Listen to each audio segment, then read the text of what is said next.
This month, we're doing a series on the principles of a universal church that Jesus spoke with the masters about before he began his ministry.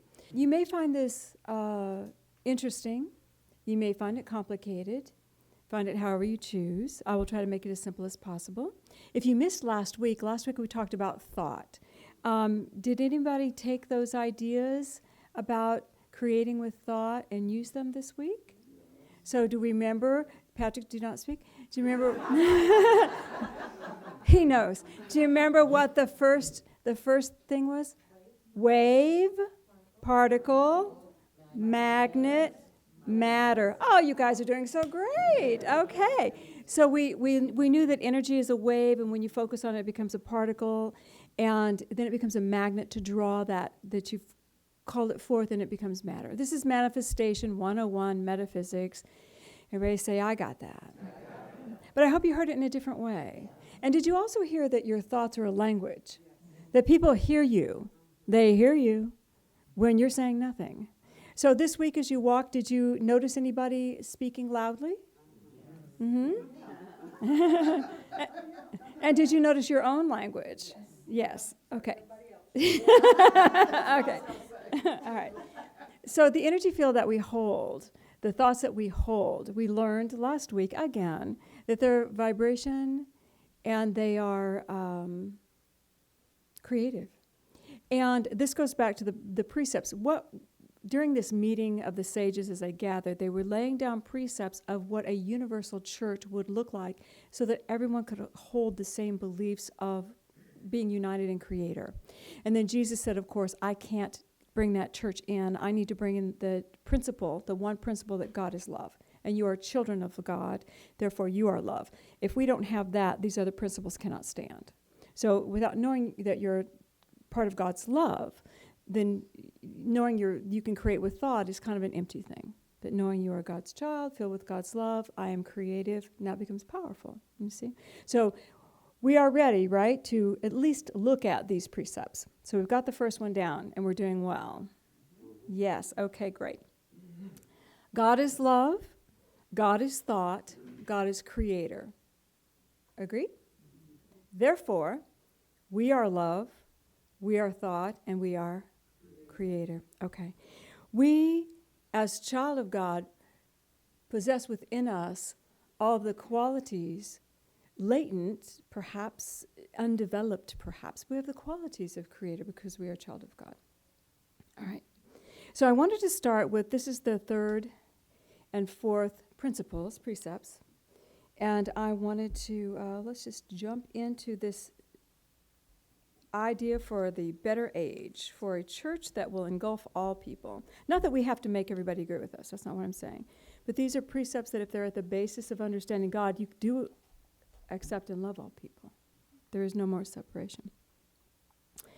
They're talking about when the soul, the spirit of man was created, we were created as thought of God. And then it says,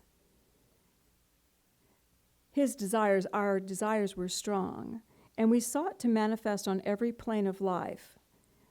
For ourselves, we made a body of ethers of earthly forms and so descended to the plane of earth. We in spirit got so excited that we had all these possibilities to create. We got so focused on wanting to create something. We blasted through the ethers, came to this place of earth, made ourselves a body so that we could come down here and create. Do you hear what I'm saying? Imagine you're late for a flight. That's how we came.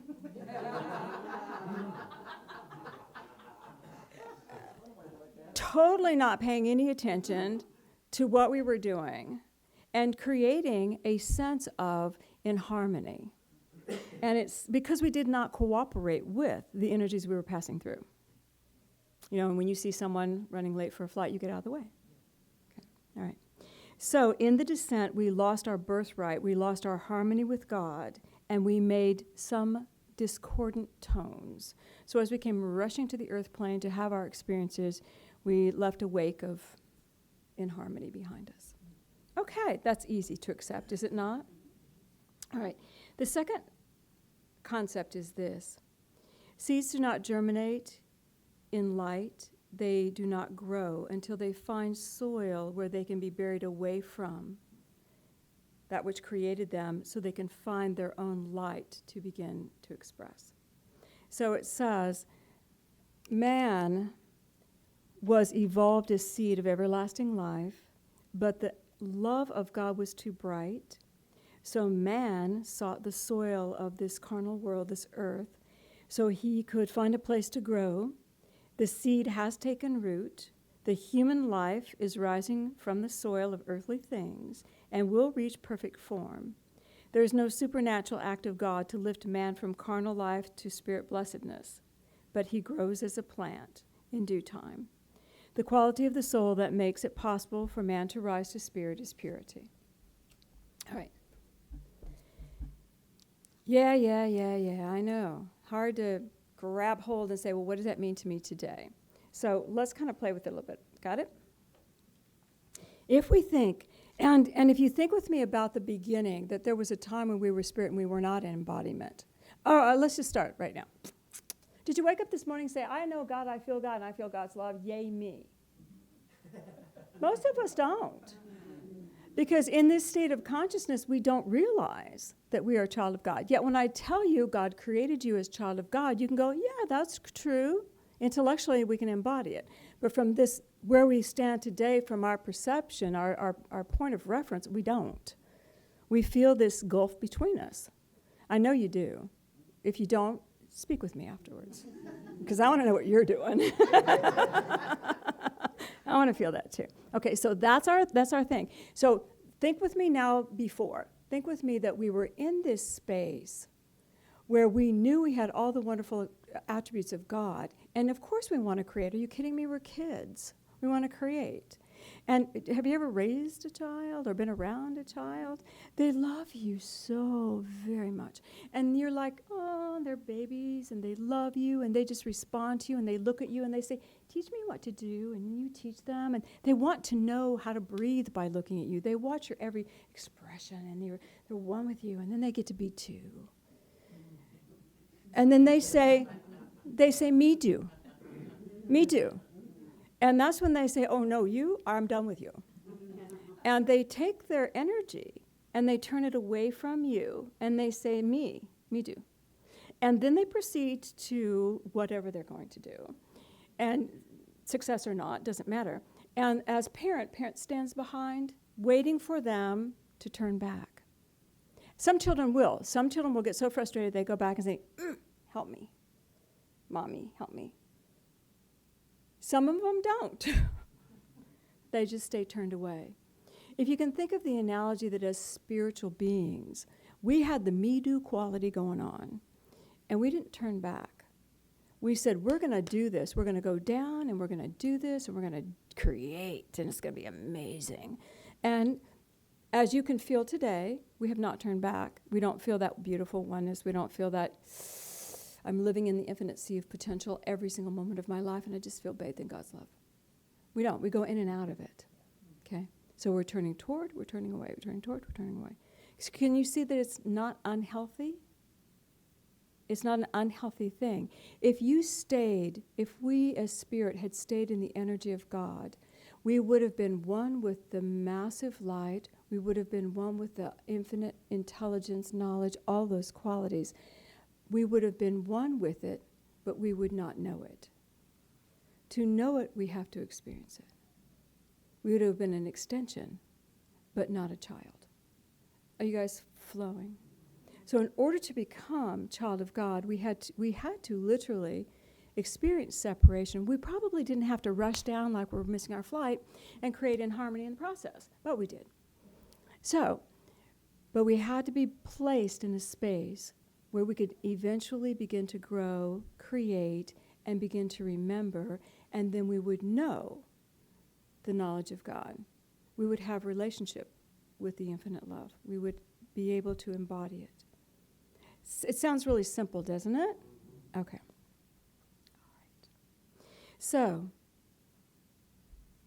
when we take our creative energies, as far as we can on this earth plane, and we do not have the God light feeding us, that means it's all me do, me do, me do. I'm not even thinking about anything else. I'm going to use my own energy, and I'm not asking for the universal help. I'm not asking for divine inspiration. I'm just doing it. Eventually, we will end up empty because we have used all of our resources. We sleep to recharge physical bodies, but how do you recharge your spiritual energy?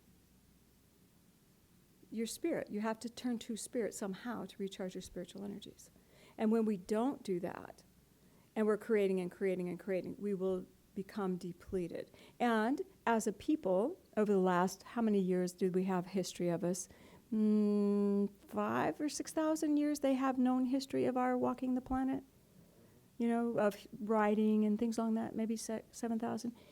So that's our known history. In the past of that time, have we not been in this cycle of depletion?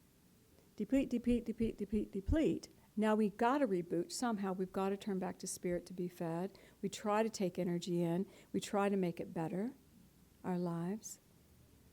But we have to turn back to spirit in order to keep building. Okay. Say you understand what I'm saying. Okay. We came down and remember the wave particle, magnet matter, we created with thought. We created matter. And then what we did was we asked matter to teach us. We didn't ever turn back to God to teach us. We say, okay, matter, now I just created you. You're awesome. I created this experience for myself. Now you teach me what I need to know about myself. So matter became more important in our experiences than our own inner spirit. Because what were we here to learn? How to create. Wouldn't matter become more important? Of course, it's part of the process. All right. If I work for matter, if I am doing a job to make money to buy matter, then when I get the matter, I will work for the matter. I serve the matter. If I work for God, I'm working for God and I go to my job and I make money and I buy matter, when I get the matter, matter serves me. If I am knowing my spirit and I'm using my spirit to create energy and then to create experiences, that experience serves me. If I'm using my energy to buy a car only, or to buy something only, or to have an experience, matter is also relationships, have experience only, then I will serve that experience. It's simple. Do you need examples or do you have it? Okay, I can give you one that's really easy. This is ladies. I don't know that guys do this often, but ladies do this. Ladies say, I need a relationship. I need, the one I love. I need the one I love. And they're praying and they're meditating. They're doing such a good job and they're really trying. But what are they praying and meditating for? A relationship. And then the knight in shining armor appears on the horse and it's fabulous. And it's amazing. And he gets off and they get in this relationship and it's wonderful. And who does she start to serve now? Him. And does she still meditate? No, I got it, Mommy God. I got it, Dad. I got this, thanks. I got it, we got it. She serves a relationship. And then she wonders why it's difficult. And then she wonders why doesn't he like her the way he used to like her? Well, she used to meditate. She used to glow. She's not glowing anymore. She's empty. Things become difficult because now she's serving the relationship. And 5 years later, we will meet her again. I speak from multiple years of experience. And she will return without the knight in shining armor. We put so much investment into our creations that we forget us. We forget our spirit. Okay. One of the most freeing things that I ever experienced when I was in corporate, probably I was 33, 32, was I began to truly embody the idea, this job serves me. I'm getting up and I'm being here on time and I'm doing my work and I'm going home because this is serving me. I am bringing money home to feed that baby, pay my mortgage, and to take steps to educate myself and to take steps to become who I want to be spiritually.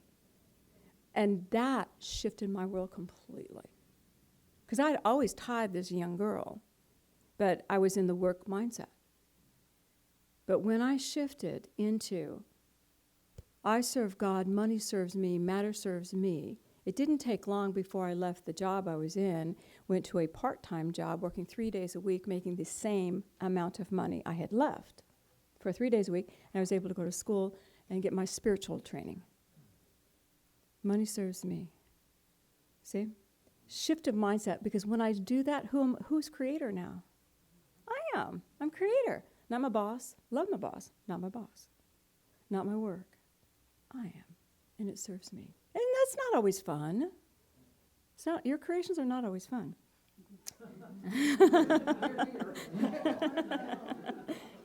All right, I wanted to reread one thing to you. This is 58:35, and I want you to really hear me this time. Ready? All right. There are no supernatural acts of God to lift a man from carnal life to spirit blessedness. He grows as grows the plant, and in due time is perfected. We are always wanting the magic pill to make it easy so I don't have to work.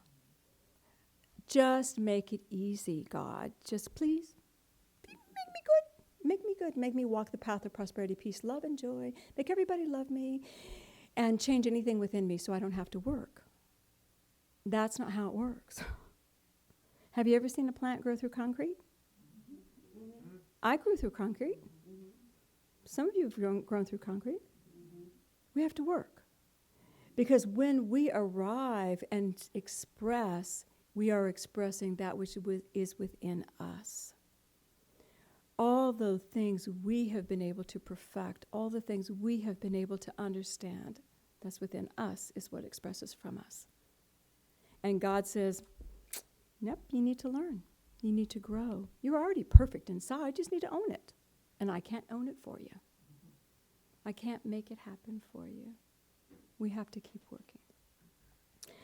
Spirit said this. So this is to help you work. Love flows freely. Love flows freely. Feelings are relationship-based. Love flows freely. And feelings is how we take love and we engulf it around a precept that we have. Love flows freely. You know this in all of your personal romantic relationships. You love. And then emotions and thoughts begin to start weaving together, and now you have a different relationship than the free love you once experienced. Because why do you do this? Because you want to keep them, and you want to keep them the way you want them. And so you begin to wrap things around this love that used to flow freely, and it becomes expectations, but it's emotionally based. Do you see? We take the free-flowing love and we make it emotions. That lets us have relationship with that person in a way we want. In a way we want. You getting it?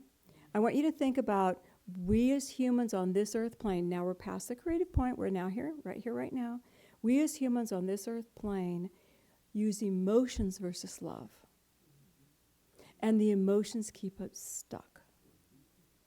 And I will tell you, Patrick and I have been together 29 years. I love Patrick. My emotions do not always like him. And there are many times when were we together and I was not lifting into that space of I love his spirit, and we can absolutely be so harmonious in our work together, so beautifully harmonious. There are times in our human nature, it's in the past, I mean, we're seasoned now, but in the past when we were younger, very inharmonious. And if we did not lift into that space of free-flowing love yet again, we would have missed the gift of the relationship. Think about the relationships that you have with your work, with your people, with everything. How much of it is engulfed in the emotional energy binding thought so your free love cannot flow. And you can even do this with your job. You can go into your job, you can clock in, whatever you do. You can sit down at your desk and say, I'm just going to let love flow freely from me right now. Just let it flow. Now, when you do that, what are you doing? You connecting with your spirit? You kind of maybe opening the door for God? Yeah, even if you don't say, God help me, you're kind of opening the door. So I'm going to let love flow. And I see all the stuff I need to do today, all the tasks that are before me, and I just let love flow. Then do whatever you need to do. If you need to attach to it, this has to get done, and I need to tell somebody this, and I need to blah, blah, blah, blah, blah, blah. Do it. Do whatever you need to do. But the fact that you first flowed free love, that will return to you. And the pattern will begin to shift within you so that your relationship with what you're doing is less than who you are as a being. We have to unhook that relationship. And you guys realize we define ourselves in our relationships. I am so kind. Oh, I'm so kind. Do you know how I know I'm so kind? Enough people have been so mean to me over the years. And I've been so kind to them. And I wasn't mad at them. Now, do I want to continue to prove I'm so kind? No. I don't want relationships to define me. I am good. I seek good for all. Now I don't have to call a relationship to me to prove that I am anything. I seek good for all. I am good. Y'all getting it a little bit? Okay. Spirit really wanted us to understand when we flow in love, we can stay in the space of harmony, which is what we disrupted when we came down here. Harmony takes us back to that beautiful space. If you seek harmony, we seek God. And harmony, again, just let me remind you. Harmony is not I change who I am to be complementary to you. No. Anytime I change who I am for you, I'm diminishing my light. Harmony is I am myself, I let my light flow, I flow with receptivity, and I let others that are receptive to me flow with me, and we move into creation. I am harmonizing with some person, some place, some intention. I'm harmonizing. I'm not changing who I am. Harmony lets us see the good in all, and harmony is seeking God. God is in all things. When we are in good, we are vibrating, whether you believe it or not, God. God, good, harmony. Not diminishing your light. So, the work that we have to do is now finding a way to go through the emotions and go back into love. Emotions bind to thought and create beliefs. Emotions bind thoughts and create beliefs. That's a tough one. If those are your beliefs, that's tough to change because you have to start changing my thought. Now I also have to change how am I getting empowered? But as I'm changing my thoughts, I need to also be thinking, how do I bring greater power into my life? Oh, love. Love. Okay, let me just love freely without agenda. This will help me change my thoughts. This will help me change my beliefs. Okay? It also says in here, the key to rise to spirit life is purity. And do you all know what purity really is about? Purity is when I know myself. Because in me is something absolutely fabulous, absolutely amazing, that was created at the point when the spirits were created. I was created at that point. We are one in this energy. We are one creation, yet we are so uniquely different. When I know me, I am pure. When I know me, I don't need you to define me. I don't need my job to define me. I don't need relationships to define me. And I can move into the space of God love without emotion. When you're angry or upset and you're trying to meditate, do you ever find it takes a minute? God, number one, God, number one, God, number one, come on. And you just wrestle with yourself until you finally drop the emotion. And then you feel this sense of I am. And you may not hit the nirvana, you may not hit that high point, but you'll feel the calm of God and you. And God, it's like this God's saying, I got you. I got you. And it's me that is God. That's purity. When you feel spirit and you are one, in any moment, that's purity. That's when you are your pure self. And that requires a spiritual connection. All right. It is work, I will tell you. But to know self is to love self. Do you love yourself? Are we working on it? To know self is to love self is to love God. To love God is to love all of life. All of life. So, these are the second and third precepts that were presented. Can you imagine living in the consciousness of a world where everybody does accept that harmony would be the best way to work with one another, and that matter serves us? And we should feel love versus be attached to emotions. How would our world look? Would it be different? And the only way to know how the world would look is for us to create that in our world. To live truly knowing matter serves us. To really truly knowing spirit is the goal. And we are here to flower. We're not here to rush out. We're not here to get to the other side. Punch my card, God, take me out of here. We're not here for that. We're here to grow, to learn, to love, to create. The original course of action, create. And then become aware of God. To finally say, me do, me do, me do. Hey, Mama, Papa, God, flow through me. Help me with this. To finally turn back. And then who knows what will happen? So easy, right?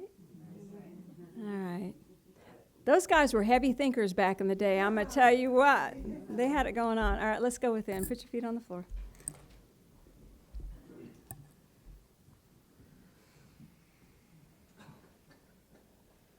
And just breathe.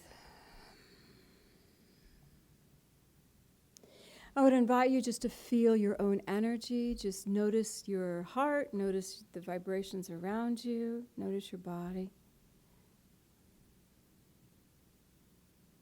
And let your focus go to the center of the heart. Just imagine you can go into that sacred space within you. That space where you love. Feel the tenderness of your own heart. And as you touch it, feel how that spirit you are has been trying to work in this world of matter. Just feel for a moment. I am good. I am challenged sometimes. I feel stuck. Whatever you're feeling, just acknowledge it. But I am spirit. I am spirit. And take a breath, and we're going to invite that beautiful love of God. God, we ask that your light engulf each one. And I ask that a column of light just descend over everyone in this room that hears my words. And we are open to be fed the love, the energy, the light. That is you. The food we know not of, we breathe it in now. And I would ask you all just to go to your heart and feel the shifts of energy occurring as God's presence just moves through you. Unconditional love flowing into your body, mind, spirit.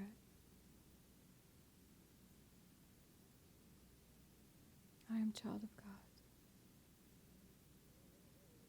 And now in your mind's eye, I want you to reach out and I want you to take the hand of an angel, a guide, Jesus Christ. Take the hand of a spiritual teacher. And feel that you are not alone.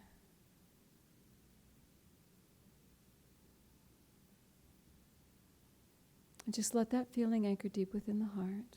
You are not alone. And God, we thank you for the beautiful love that moves, for the support in the inner kingdoms, for your light. And I ask that you bless each one in their own unique way. So breathe and let your focus come back to your chair.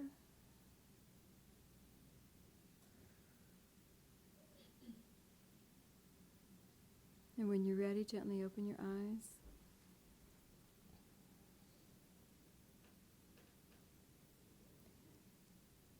I am more important than the matter around me.